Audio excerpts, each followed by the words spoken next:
Okay. Hey, Hans. Hey, good We to are be here. here at the IT-Unternehmertag in Frankfurt. It's really nice to be with you. For sure. So first, let's do a quick introduction. Who is USoft and who are you? Yeah, okay. Thanks, Lionel. Great to be here. So my name is Hans Canisius. I'm CEO of USoft. USoft is a low-code platform focused on business-critical systems. And we've been around for over 30 years in the domain of helping organizations automate their most unique and critical business processes with the use of low-code technology. And since recently, we are a tech provider, tech partner of L1 Systems. So very glad to be here. Great. I'm also very happy about that. Yeah. So what is the USP of USoft? Okay, that's a very good question. Low-code is quite a booming domain, as you know. And as I said before, USoft is a low-code platform specialized in complex business-critical automation.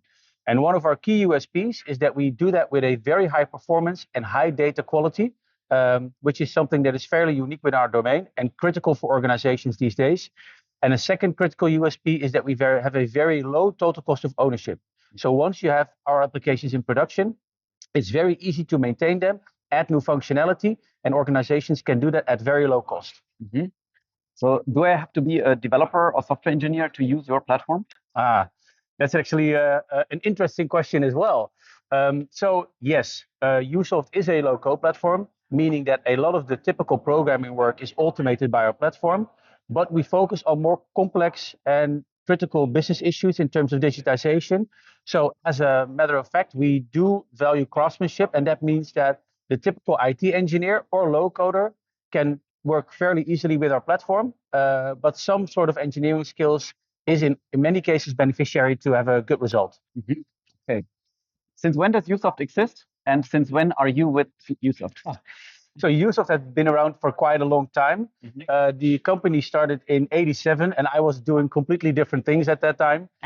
Me too. Yeah. Anything back then. But the really cool thing is that already in '87, we were one of the first organizations globally to automatically generate code, which is now called low code, has had many different names over the years. And I joined the company in 2016 and became CEO in 2020. Mm-hmm. Great. Let me ask you some personal questions. Okay. Are you more of a morning grump or an early riser? Oh, I'm definitely an early riser, so I don't have a morning grump at all. Okay. So as soon as the day starts, there's normally a lot of energy. Great. Are you more the speaker or the listener? That kind of depends. I think by nature, I'm more the listener, but by trade, I've grown to be more a speaker. Okay. Yeah. Good. What is the favorite sport you do? So my favorite sport, I think, in general is basketball, but I don't play that anymore. Mm-hmm. The favorite sport that I do is I play hockey with my kids. Okay. I like cycling nowadays, and those are basically the two things that I have time for. Okay.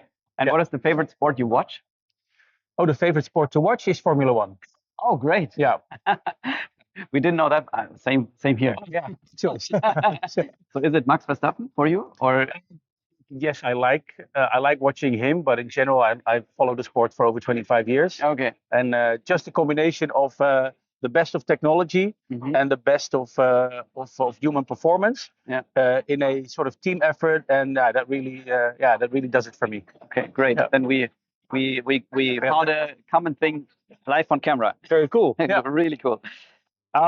Which is your favorite stereotype of Germans? Ooh. My favorite stereotype of Germans is, I think, the quality check, the semantics check, so well defined, and just the pure focus on logic and structure. I think that is, for me, as stereotypical to Germans. Yeah. Okay, perfect. That brings me to another question, because as you said, Germany is known for its precision engineering. Yeah.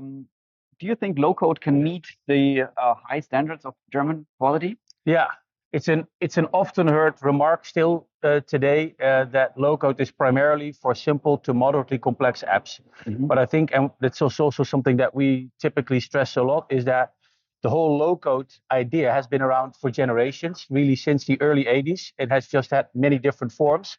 And what you see basically with any other type of technology is that the use case sort of has to define what platform works best. And so, for instance, if you have a very complex business process to automate, then companies have been relying on USoft, for instance, for over 30 years.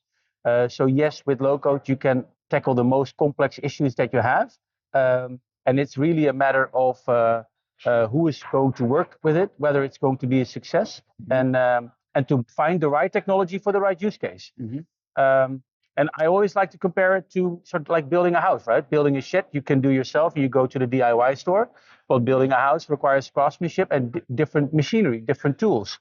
And this is how you should look at low code as well. So a more complex job requires a more robust platform, and a more simple job requires a more flexible platform, like, for instance, Power Apps. Yeah. Okay, good. Why was Germany not in your focus so far? L1 is one of the first partners you have in Germany. Yeah. So why is that? Yeah, so that's actually twofold. So one, Germans like to work with Germans, which we fully understand. So partnerships are very important for us in terms of expanding to the German market. And two, so like I said, USoft has been around for quite a while, but we really had to reposition the company and rebrand the company a few years back. So we decided to have a sort of focus on our existing customer base and establishing a solid foundation within the Netherlands and expand from there. And Germany, both in terms of an industry-heavy country with complex digitization challenges, as well as that the culture between Germany and the Netherlands really comparable in terms of doing business, for us is a very logical step. Okay. And what do you see as the biggest challenge in conquering the German market?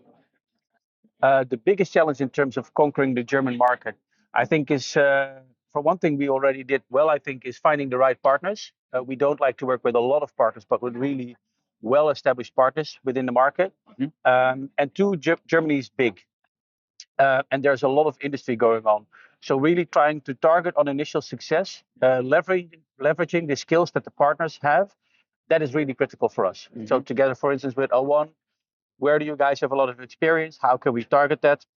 Using your experience and our experience, and making a compelling case to companies within this domain to start digitizing with L1 and USoft.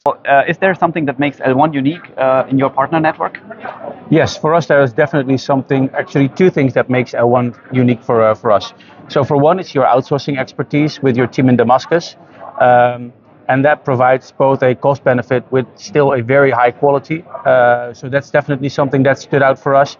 And in addition to that, it sort of seems that from the L1 team, we get a very high customer intimacy feeling in terms of trying to understand the customer, trying to understand the case. And we are convinced that that sort of close relation with your customer is key for any digital success that you'd like to have. Okay, great to hear. So let me address this 40% better total cost of ownership. Yeah. How do you substantiate this in the context of changing requirements in a complicated operational process of developing a large software application? Okay, yeah, that's a very good question. So I have questions. I've had questions about the TCO before, but not especially in this context. So I think for one, like changing requirements are something that is of this time, right? So 30 years back, you could have a system that would run for 10, 15 years without many changes. That doesn't belong to today's economy anymore. So we fully recognize that organizations need to be quickly in adapting new processes, and that requires something from the systems. But what you see is that IT teams have scaled quite linearly to the demand of flexibility. And we think that that is a negative effect in terms of your total cost of ownership. So there are a couple of things that we have in terms of proof that substantiate our claim in terms of total cost of ownership. So for one, we have done extensive benchmarks in terms of how to initially implement specific solutions using, for instance, USoft or other platforms or high code alternatives. And for instance, just to give you some numbers, just in initial implementation for a fairly simple application, USoft is already 2 to 2.5 times faster compared to Java. And this speed increases while you are working on more complex applications. In addition to that, so that is the initial implementation that's already faster.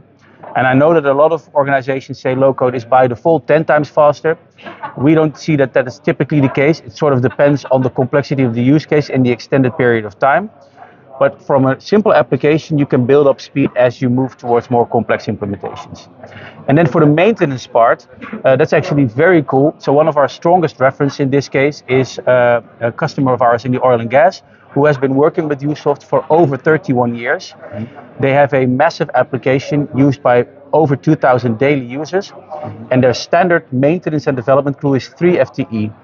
And an industry standard solution by one of the big German providers in this space has a typical maintenance crew of 10 to 15 FTE. Oh. So we already see a very, very strong case there in terms of total cost of ownership for both maintenance and new feature development. Okay. Are there any lock-in effects with the USoft platform? Okay, yeah, so the vendor lock-in discussion is something that we often come across, and it makes sense to me to some extent as well.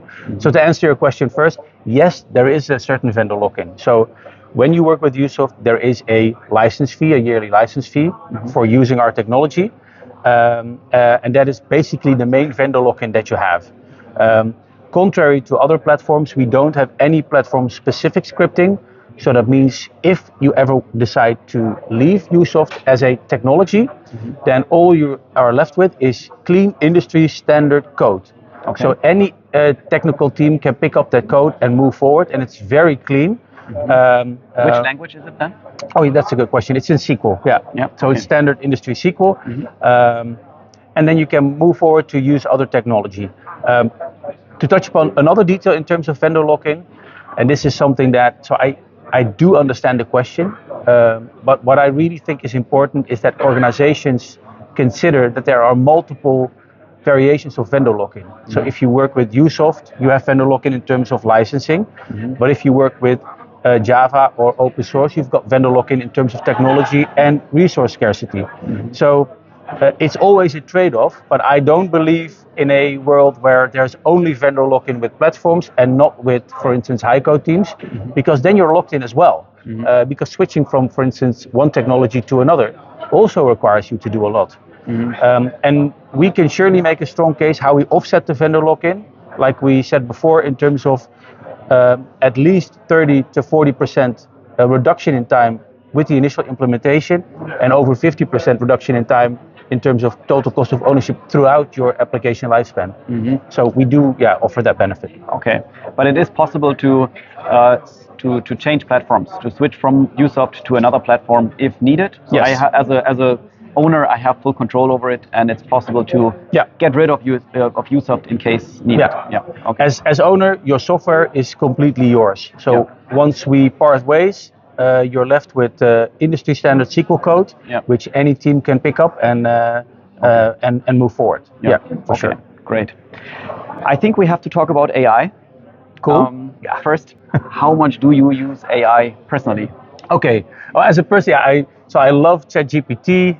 I just actually had a wedding and we used AI to generate a song, which I was really surprised about and was really cool.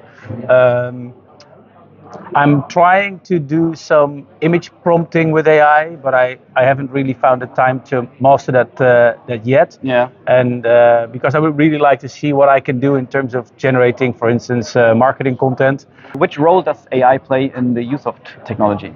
Okay, that's a very good question. So, in a sense, USoft is AI by nature. So the AI spectrum is very broad, but one of the primary pillars of AI is what they call agnostic of symbolic AI. And USoft is a platform that automates business rules, and business rules fall within the domain of symbolic AI. But that has been for a long time. What is really cool is that so we don't develop our own algorithms, but we've got very strong AI integration capability, whether it's algorithms that have been around for quite some time in, for instance, R or Python, or whether it's more advanced algorithms that have been developed recently. We've got very strong integration capabilities to apply those algorithms in a production environment. For instance, in healthcare, in lab automation, in logistics, those type of environments, our customers use AI as part of a USoft solution in production. And in addition to that, we're investing in AI capabilities within the platform itself. So for instance, to help developers develop faster, find solutions for some of their issues faster, and even to automatically generate specific parts of the solutions later on with the use of Gen AI. Okay, good. So although USoft is already quite advanced and mature in terms of age, it can still use the latest trends in technology. Oh yeah, for sure. And I think there's major value. We have to be aware of the sort of gap of dissolution in terms of how practical it actually is. But we've done initial research already 2 years ago, and working on the first implementations now. And it's really it's really going to benefit the developer experience. Great. I asked ChatGPT what is the stereotype of the Dutch people, and it told me that Dutch people are entrepreneurs and traders. Okay. Yes. Yeah. Do you think you are also? Do you fit into that? I think more the entrepreneur part than the trader part, but I actually agree with ChatGPT. I mean, if there's sort of my stereotype for Dutch people, it is really traders. Okay. And that's a positive thing, but not always a positive thing, because we are also a people that is willing to trade for very minor things as well, on the details. But that makes us perhaps a bit quirky as well. Yeah. Okay, Hans, I'm very looking forward to a successful partnership. Yeah. Let's make great successes and projects together. And thank you very much for coming to Frankfurt. Thank you. It's great being here, and